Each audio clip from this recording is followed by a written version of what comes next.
এই দৃশ্য কিনা শেষে আমাকে দেখতে হলো, কিন্তু তবু আমার খুব জানতে ইচ্ছে করছে বাচ্চারা বুড়ি ভর্তি মোহর অলংকার সব ছড়াতে ছড়াতে যাচ্ছে কেন, আর গোপালের হাত দুটোই বা ঘাট থেকে বেরিয়ে দুদিকে ঝুলছে কেন? মহারাজ, আর একটা ব্যাপার কি আপনি লক্ষ্য করেছেন? কি বলো তো? গোপালের দেহ আরা কাঁধে করে নিয়ে যাচ্ছে।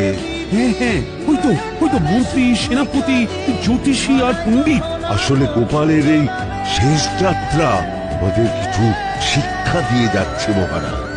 এই যে দেখুন, যারা গোপালকে সহ্য করতে পারত না, এখন এখন তাদেরই কাঁধে গোপাল যাচ্ছে।